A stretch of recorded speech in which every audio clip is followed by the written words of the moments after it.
William Burns, 1907. John Sims, 1875. George Briscoe, 1884. Wright Smith, 1898. Henry Davis, 1906. King Johnson, 1911. Howard Cooper, 1885. William Ramsey, 1909.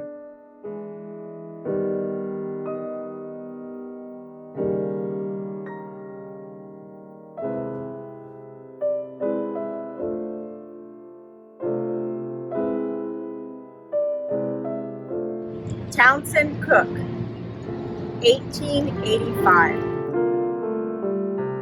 14-year-old Frederick, 1861. John Jones, 1872. James Carroll, 1879. John Biggis, 1887. James Bowens, 1895. Isaac Moore, 1868. Jim Quinn, 1869. Lewis Harris, 1900. Jacob Henson, 1895. James Taylor, 1892. George Peck, 1880. John Diggs Dorsey, 1880. Sidney Randolph, 1896. Thomas Drurix, 1869. John Henry Scott, 1875. Mike Green, 1878. Joseph Milligan, 1889. Stephen Williams, 1894.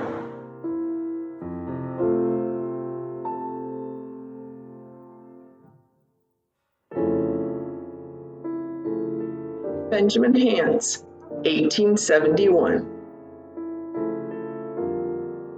Isaac Kemp, 1894. William Andrews, 1897. James Reed, 1907. George Armwood, 1933.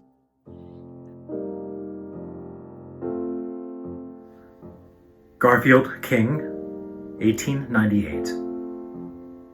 Matthew Williams, 1931. Unknown, 1931.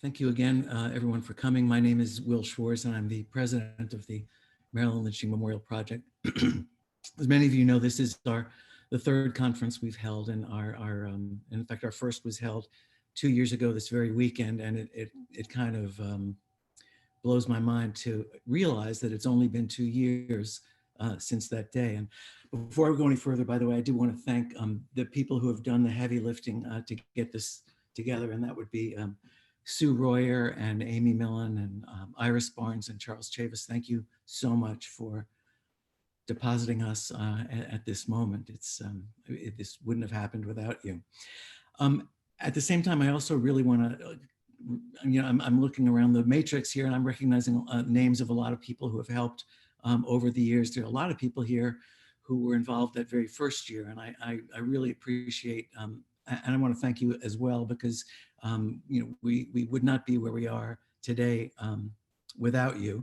And I know many of you would schlep in from Anne Arundel County and Harford County and even James Yamakawa from Wicomico County. So I want to recognize that as well. You know, the first of these conferences was really important, not only to us, but I think also to the, you know, the whole project of reconciliation in Maryland. You know, in her book, Sherilyn Ifill, On the Courthouse Lawn, the book, Sherilyn Ifill writes that the project of reconciliation at its core demands of individuals and communities the willingness to acknowledge painful truths and to take responsibility for injustice. And that is kind of how I've always thought of this whole enterprise. We're a truth-telling body. And you know, she adds, and I think this is also, you know, kind of critical, especially these days, that evading truth is a way of evading responsibility. And so we should keep that in mind as well. And I think the first conference, you know, really galvanized people to share in that responsibility. And I think there was something, or there is something very empowering about recognizing that others in your community share the same sense of values and the commitment to justice. And I think that's been especially important in the political landscape that we've inhabited in the last few years. 2 years ago, when we started this, we had on our first conference, we had like 40 people on our mailing list. And there were no county coalitions that we were working with.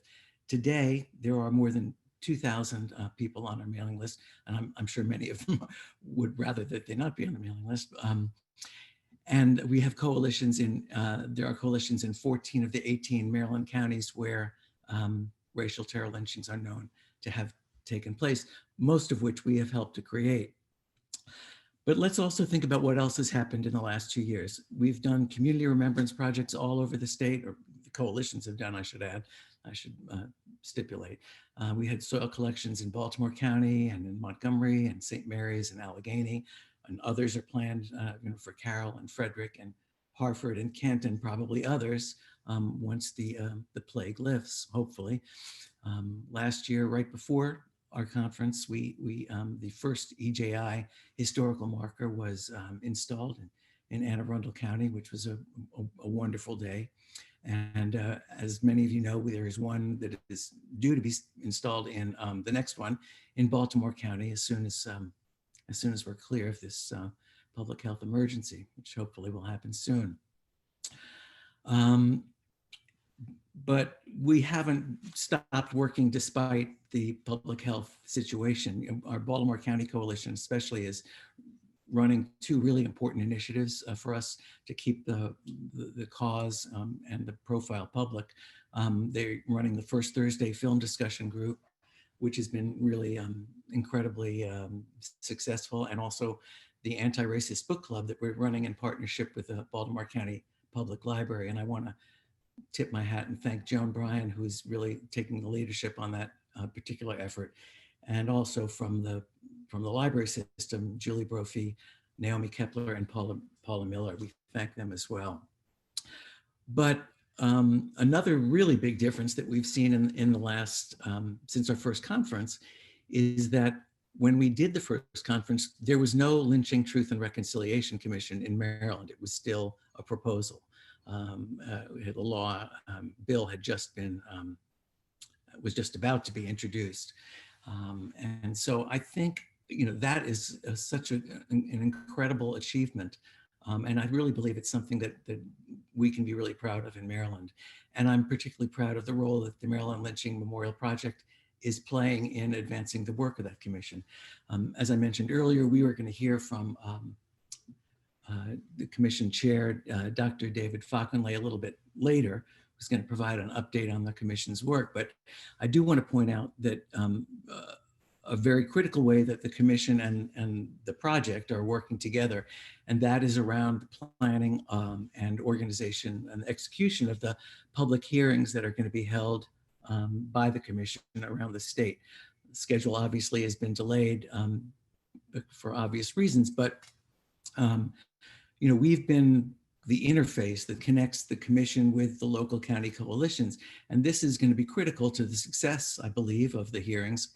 It's going to provide the commission with the local knowledge and to a certain extent, community credibility that it will need to perform that important function. And honestly, this is really where the rubber meets the road in these hearings. And I would encourage those of you who are here who might be interested in being a part of that work to contact your county coalition.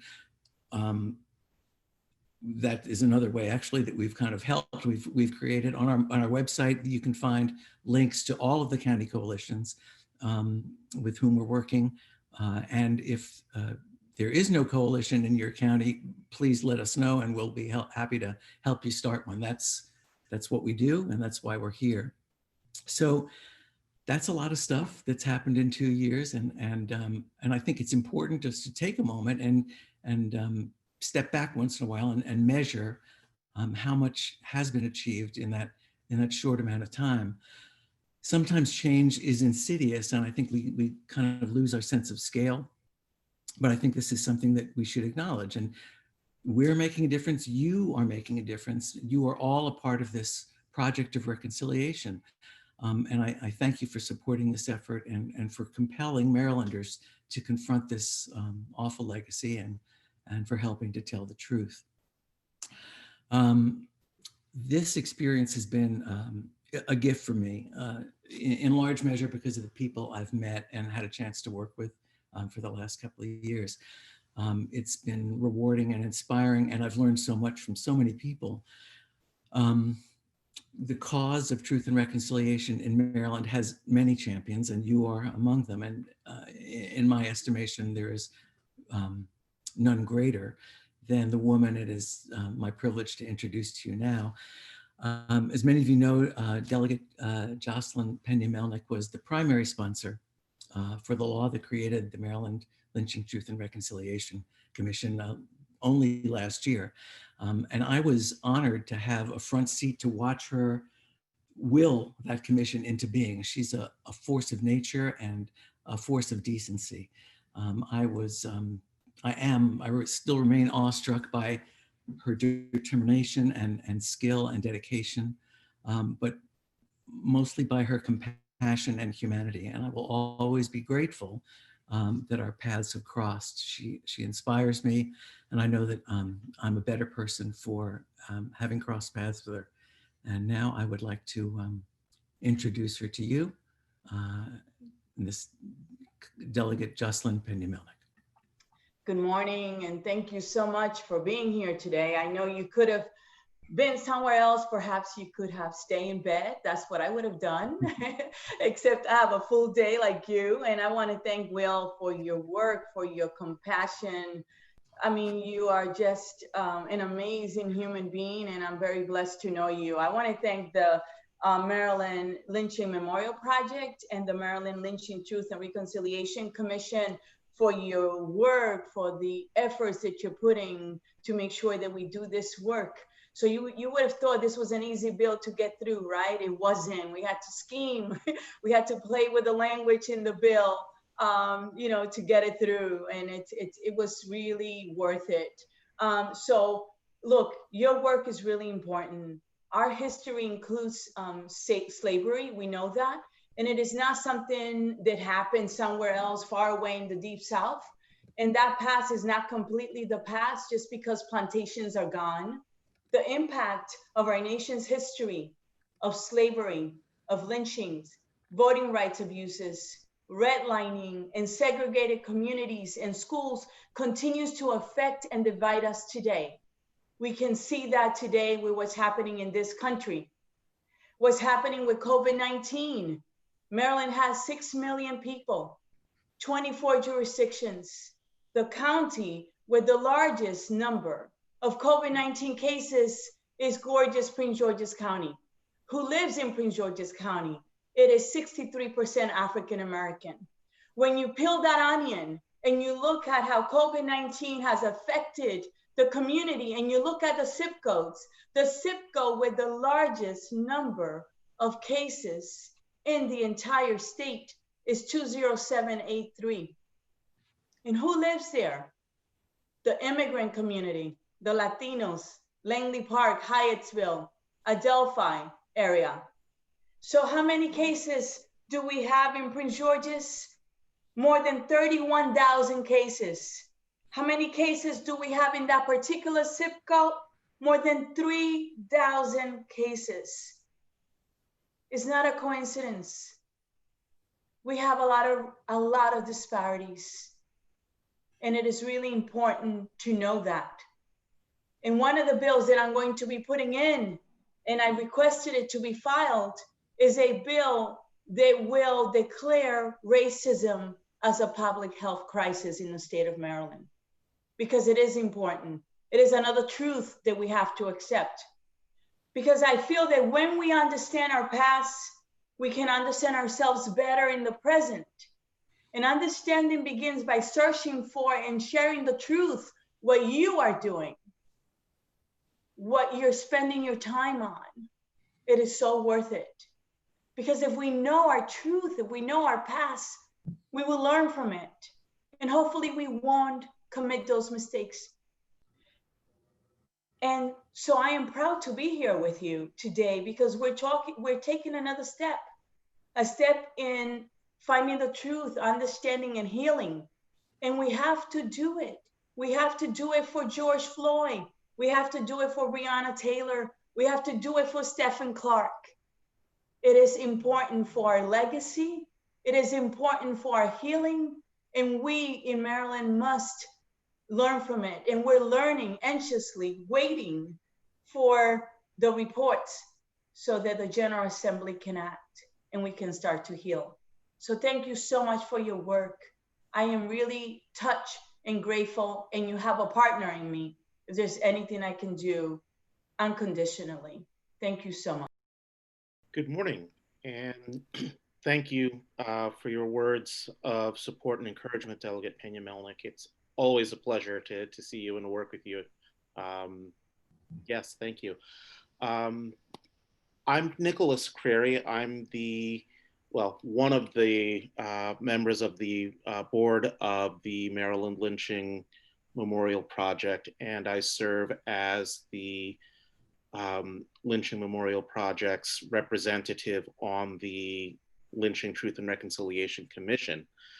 And so I am extremely gratified with Will to see so many people here and to see how far the work has come so quickly. So I echo Will's sentiments, and again, I can't thank him enough for his leadership in all of this. But this morning, it is my great pleasure to introduce our keynote speaker, Dr. Michael Pfeifer, who is a prolific scholar and an incredibly generous colleague as a historian. Dr. Pfeifer earned his bachelor's degree from Washington University in St. Louis, and his master's and his Ph.D. from the University of Iowa. So greetings from your alma mater in Iowa City. And he has been a professor of history at the John Jay College of Criminal Justice, which is part of the CUNY system in the Bronx, since 2007. He is a recipient of a Fulbright Award. He is the author of numerous books. I will only highlight a few. First and foremost, his book, Rough Justice, Lynching in American Society, from 1874 to 1947. This book was critically acclaimed as a landmark study that elevates lynching scholarship to a whole new level. And I can certainly attest to the brilliance of that work, and it is one of those seminal works in the study of lynching in the United States. He followed that up with two studies, Roots of Rough Justice, The Origins of Lynching in America, and Lynching Beyond Dixie, American Mob Violence Outside the South, in 2011 and 2013, respectively. And most recently, he's completed a 2-volume study of global lynching and collective violence, which came out in 2017. And he has a forthcoming work with NYU Press The Making of American Catholic Worlds, Catholicism, Region, and American Society. And I have every expectation that that will be as rigorous a study as his previous works have been. And as I said, just on a personal note, he has been an incredibly generous colleague to me. He was tremendously helpful as I was getting myself up to speed on the history of lynching in order to do the research that has gotten me involved in this work. And so it is truly a pleasure and an honor for me to introduce and to welcome Dr. Michael Pfeifer to the Maryland Lynching Memorial Project's annual conference. So, Michael, please take it away. Well, thank you, Dr. Curry, for that very kind and very generous introduction. And it's great to join you from Queens in New York City this morning.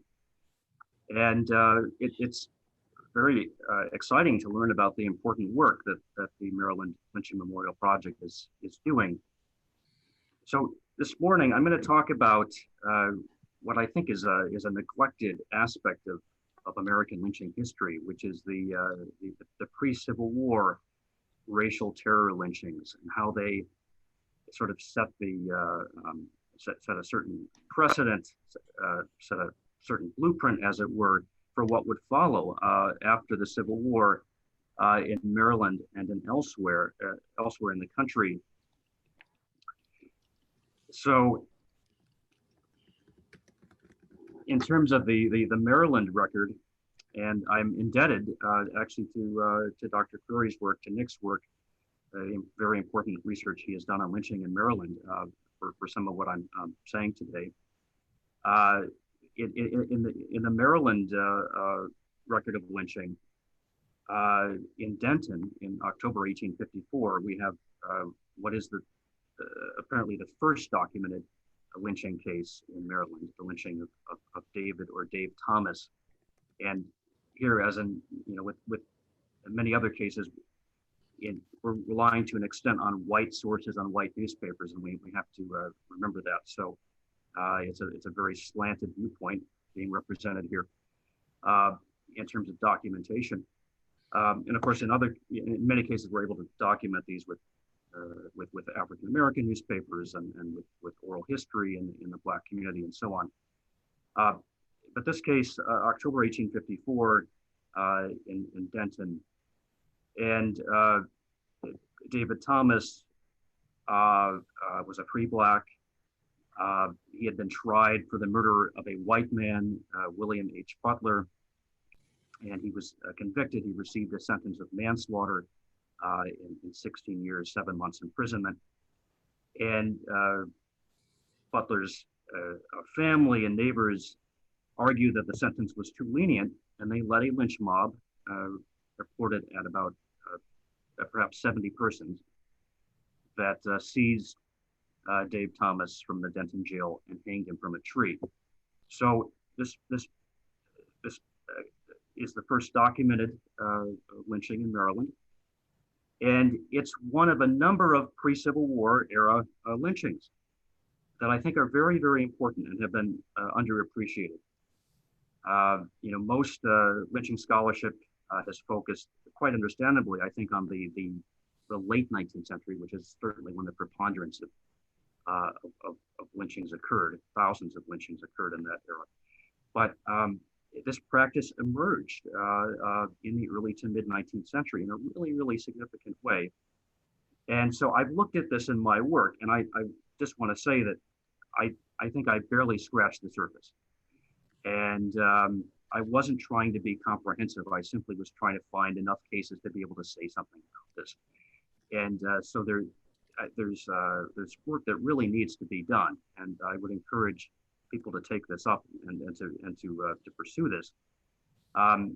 So, despite the fact that my research was not comprehensive, I did find dozens of cases of lynchings of African Americans in the several decades before the Civil War. So I found I've documented 55 lynchings of African Americans in the South in the years 1824 through 1862 through, so sort of moving into the early years of the Civil War. Now, most were enslaved persons, but at least 3, like David Thomas, were free blacks. And I analyze these pre-Civil War lynchings of blacks in my book, The Roots of Rough Justice, Origins of American Lynching, which was published in 2011. So the context is really important here. So of course, slavery is really, really important. And as many of you probably know, in slavery, there was great legal authority provided to slaveholders to use violence against their human property. And so there was legal color to do all kinds of things to enslaved persons. And there also was a financial incentive to perhaps to not lynch slaves, to not use homicidal violence against slaves, because this was human property. I mean, these African Americans were owned by white person. So that's part of the context here, that the slaveholder themselves could basically use whatever violence they chose to use against an enslaved person who was resisting white authority. And also the sort of this property ownership issue is really important for the context as well. But despite that, we do see this practice of the lynching of enslaved persons emerging, and also, as I said, some pre-blacks during this era as well. So we see these lynchings occur in situations that involve African Americans' continual resistance of slavery, and in situations when the legal system did not provide the rapid, harsh, racially charged punishment that the white committee or portions of it demanded. So part of this is also we have whites who are not slaveholders, and their interests are somewhat different than the slaveholders. And so this is part of this situation as well, in which sometimes we see these lynchings of African Americans before the Civil War. Now we have a map, if you could bring that map up. So this map plots these cases, and as you can see, many of them are in the lower South, as you might expect, but in states like Alabama and Mississippi, Louisiana, East Texas, as you can see, South Carolina there. But many also are in the upper South. And so certainly North Carolina there. And as you can see, Missouri, it had just a real spate of these cases. And Missouri is somewhat similar to Maryland. There's lots of differences as well, but it's somewhat similar to Maryland in the sense that this was an upper Southern slave state where sort of the self-perception in the state sort of erased that history of slavery later on. But yet this certainly was a slave state, just like Maryland, and had all the sort of the traditions of slavery, all of the racism and the racial violence of slavery. So Missouri certainly had many of these cases. And then you also see some cases in northern Kentucky, that's the Louisville area. And then also, most important for us, we see on the eastern shore of Maryland, we see that case in Denton in 1854. And as Dr. Creary has pointed out in his work, you know, there's perhaps this perception, or has been a perception, that that lynchings occurred most often on the eastern shore of Maryland, but that is, if we look at all the cases, that is not really the case. Certainly there were a number of eastern shore cases, but we see lynchings throughout the state of Maryland. So you know, we cannot say that they were necessarily concentrated on the eastern shore, but certainly this case, the lynching of David Thomas, did occur in Denton on the eastern shore. So if we think about the situation of free blacks and David Thomas and the lynchings of free blacks that occurred in these decades before the Civil War. These occurred within a situation where things were deteriorating for free blacks. And as Southern whites are sort of rallying to defend slavery, they were increasingly sort of concerned about any kind of autonomy that free blacks like David Thomas would have had. And they're sort of cutting back on any sort of rights that free blacks would have enjoyed during this period. So the situation is becoming very, very paranoid, very racially charged. And that's really, really significant, I think, for this lynching in Denton in 1854. So the free blacks, increasingly their situation is very precarious, and they are subject to white violence, as we see with David Thomas. Also with some other cases, there's a very famous case in St. Louis around this time of a free black named Francis McIntosh who was lynched. Very well-known case that Abraham Lincoln spoke about. So this situation where the defense of slavery is becoming increasingly paranoid really, really hurts free blacks, and it helps to create this situation in which whites use violence against them. Now, really importantly, I want to talk a little bit about the larger patterns that we see with these pre-Civil War lynchings. And I think this is really, really important to think about sort of the methods that the lynch mobs were using. So I looked at each of these 55 cases, and it's very, very striking that the pattern that we see, and it's quite horrible, actually. Of course, all of these cases are horrifying, but I think we see this in particular when we look at the kind of punishment that the lynch mobs were using. So 43% of the pre-Civil War era blacks that were lynched in the South were executed by burning, immolation, while 47% were hanged. Okay, so that's nearly even. And sometimes white lynch mobs even debated at the lynching. They debated how to execute their victim.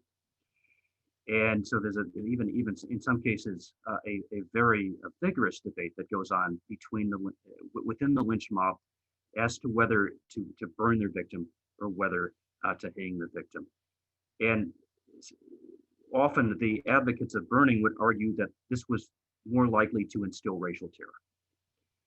And that's why they preferred to use immolation, to burn their victim to death. So it's just so horrifying. But I think it's really, really important.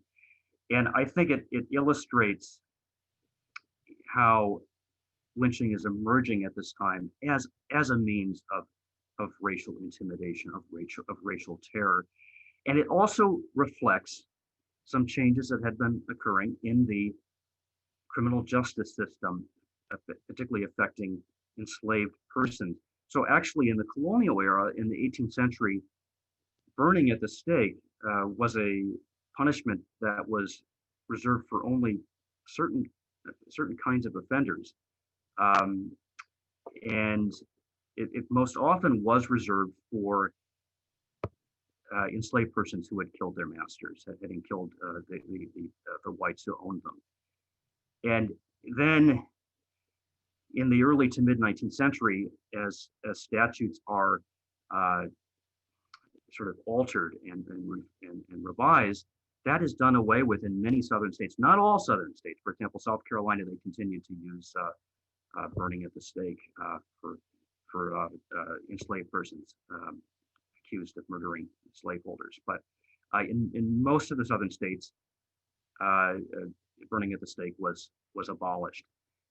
Yet these lynch mobs sort of picked this up, and they continue to practice this. And I think this is really, really important. So we see how lynching is sort of emerging in this sort of in this context of legal reforms, and the lynch mobs are rejecting the legal reforms. And the lynch mobs are arguing that the law is not sort of sufficient for the kind of racial intimidation and racial terror that they are trying to impose. So I think that's really, really important. Now, another thing that's really crucial is that if enslaved persons were legally executed, the slaveholder was compensated. I mean, typically the slaveholder would receive half of the monetary value of the enslaved person who was executed. Now, of course, this illustrates how horrible and how just dehumanizing the situation was.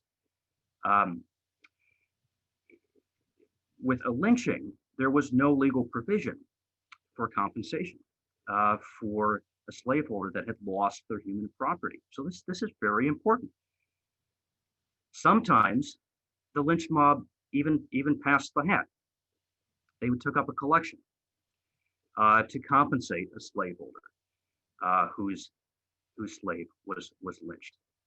So this happened. This happened on a number of occasions.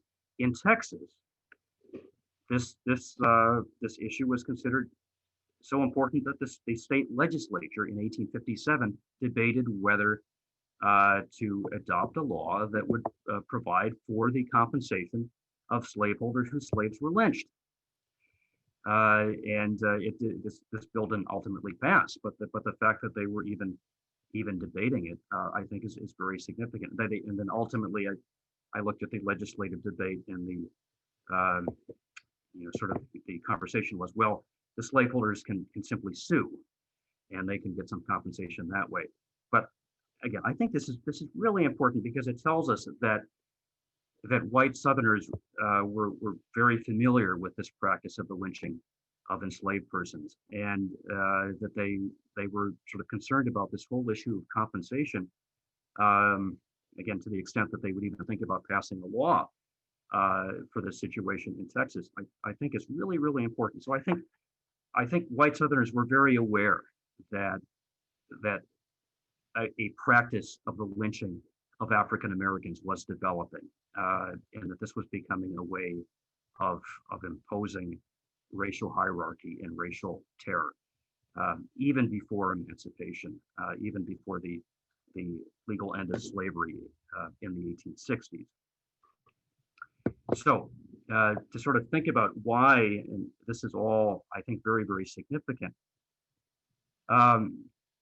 this practice of the lynchings of enslaved persons and free blacks established a precedent, established a blueprint for what would occur after emancipation, after the end of slavery. And what we see in the mid to late 1860s is that after slavery is gone, and all the ways in which slavery was again had this legal aspect in which any sort of violence by a slaveholder against an enslaved African American was legally acceptable. But when that's gone, we see Southern whites turn in a very, very significant, very big way to this precedent, this template that had already been established for imposing white control and white supremacy, independent of formal law, and so this emerges late 1860s, early 1870s in a very, very major way, and thousands of African Americans would be lynched in those years. We don't fully know the number. I know that the Equal Justice Initiative has recently, actually this past summer, has sought to document the number, and I think their number is very good, and it's the best number we have. But there is some imprecision in terms of how many African Americans were lynched in this period right after emancipation.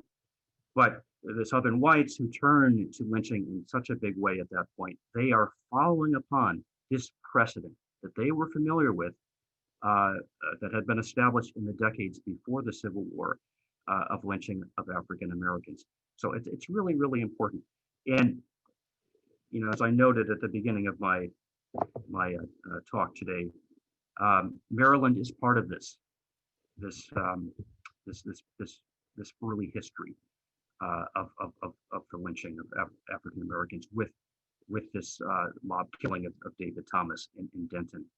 So, building upon that pre-Civil War precedent, whites would lynch thousands of African Americans in the late 19th and early 20th centuries, including dozens in Maryland. And so I think we need to keep this early history in mind because it really does set up a pattern for what follows. So thank you, and I look forward to questions that you might have.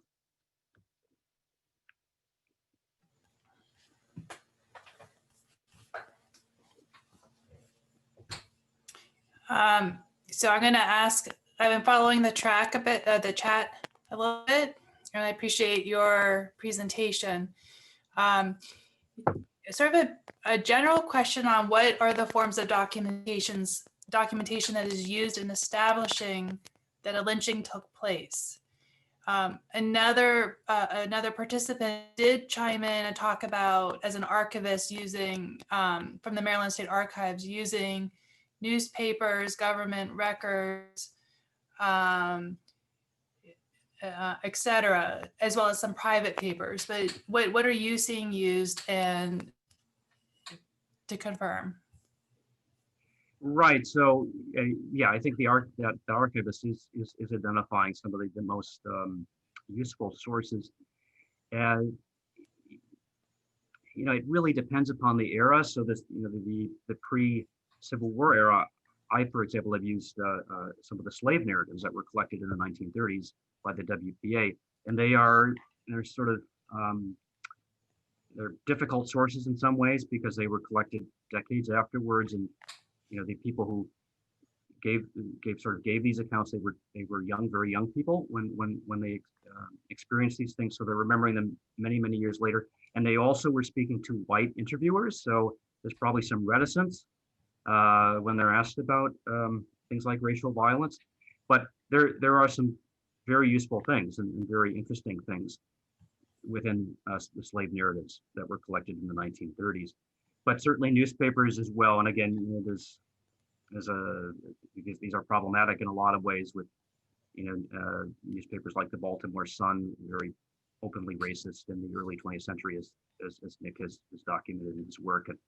And then African-American newspapers, very, very useful and important sources.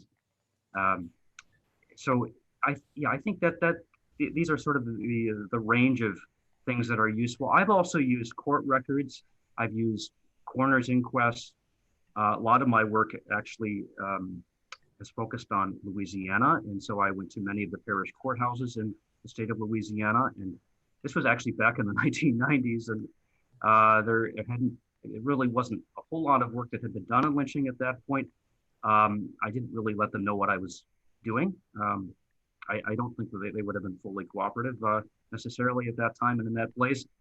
But I found many coroner's inquests that actually documented lynchings that were not in the newspapers, and cases that these clearly were lynchings, but yet they had not been captured in sort of the journalistic record. Also, just to say something about that really depends upon the era as well. So in the Reconstruction era, 1860s, 1870s, the white newspapers are very, very reticent about talking about racial violence, and they kept silent about a lot of the Reconstruction violence that was going on. So the white newspapers are not a very good source for that period. And so another thing that's good for that to use for that period are, for example, the congressional hearings that were held on the Ku Klux Klan. And there you can get a lot of documentation of Klan violence and Klan lynching violence. But later in the 19th century, early 20th century, newspapers are far more interested in documenting racial violence. But again, you have to read between the lines. You have to read these accounts very carefully if these are white newspapers. African American newspapers, you can get a fuller story very often. So those are the range of the sources that scholars use. Great. There's been another little short conversation about the role of the Catholic Church. So the question is from Brendan O'Kane. Did or when did the Catholic Church speak out or take action against lynching? Do you know of religious communities who were most responsive, helpful, or prophetic? On the other side, when was the Catholic Church hurtful in its efforts to end lynching? And then another participant responded to this question and said that think about Charles Carroll of Carrollton, who owned several plantations, including the largest one in Howard County with about 200 slaves. Catholic bishops owned slaves. And the most helpful religious group towards slaves was the Quakers, is what Susan responded. So do you have any thoughts or comments or knowledge about the role of the Catholic Church? Yeah, no, these are very good questions. And it sort of takes me to my current book that's going to be out very, very soon. And of course, Charles Carroll was the only Catholic signer of the Declaration of Independence. Of course, he was a slaveholder, as you just noted.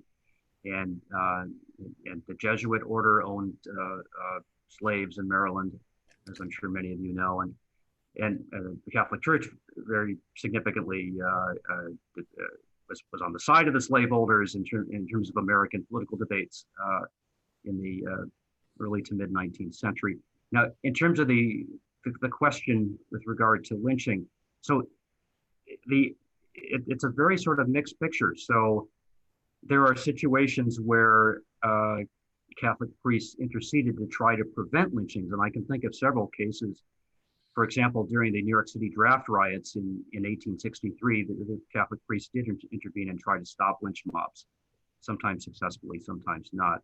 I can also think of a case in Duluth, Minnesota in 1920, where a Catholic priest very, very unsuccessfully tried to stop some of his parishioners from lynching several African Americans.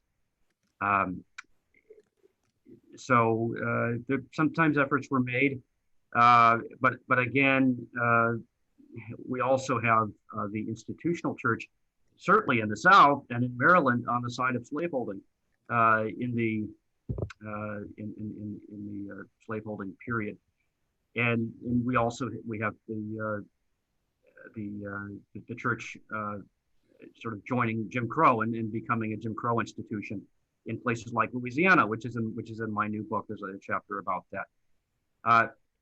In terms of thinking more broadly, again, I think it's a mixed picture. So I'm thinking particularly of a really, really horrifying case. Of course, they're all horrifying, but a very horrifying case near Maryland, which occurred in Wilmington, Delaware, in June 1903, where a Presbyterian minister actually incited a lynch mob that lynched an African American. And his sermon, which got a lot of publicity, actually really was instrumental in having this lynching come off and having it happen. But in some cases, ministers also did speak against, Protestant ministers also did speak against lynching. And there's a whole debate actually among historians in terms of Southern lynching. Was this sort of an expression of evangelical Southern Protestant religion? Some would say yes, some would say no. So I think it's a very interesting question, and so I think we see evidence that really goes both ways on this one. Thank you. Unfortunately, we only have time for approximately one more question, as we probably have about 7 minutes left of this segment. There's been some comments about how this is all really very upsetting to hear spoken aloud, but yet it's important to do so. And then was followed up by one of Brian Stevenson's quotes that, quote, "We cannot heal the deep wounds inflicted during the era of racial terrorism until we tell the truth about it." And I think that that's a lot of what you've done in your work.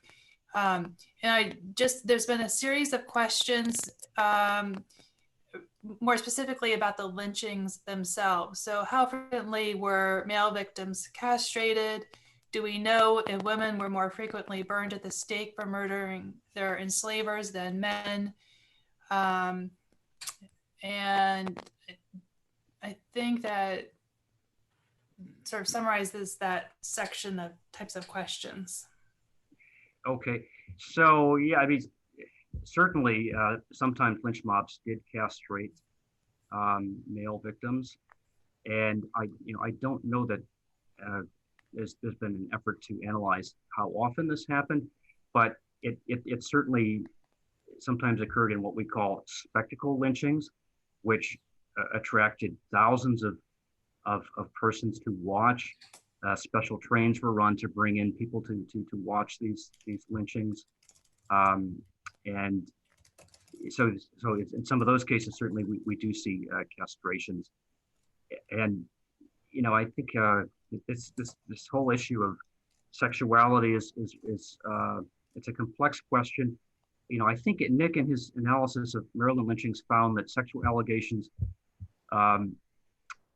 were a significant percentage of the cases in Maryland. But looking at the South as a whole, in my own work on Louisiana, sexual allegations were only about 25% of the cases, which is something that Ida B. Wells also very, very influentially found in her work. That this idea that lynching was done as a way to protect white womanhood. This is really a myth, and in many cases, this was a way of sort of hiding sexual liaisons that were going on between white women and black men. And I think Nick has found this to be the case with some of the instances in Maryland, where it looks like there was actually a relationship going on that between a black man and a white woman that the white woman then wants to sort of cover up, and this story is created, and the black man is lynched as a result of this. And also in terms of maybe there being more sexual allegations in Maryland, we have to remember that it's a smaller number of cases. So it's 43 cases, and whereas Louisiana, it's more than 400 cases. So when we think about patterns, we have to think about the X number, how many cases are involved. In terms of women being lynched, yes, certainly women were sometimes lynched. African American women were lynched, including in this pre-Civil War era. So I found several cases where enslaved women were lynched. Sometimes the allegation was that they had harmed or killed the slaveholder, or sometimes they were just they were family members of African American men who were lynched, and so the whole family of African Americans is sort of caught up in this it's kind of they're just sort of caught up in this indiscriminate violence that the white lynch mob is using.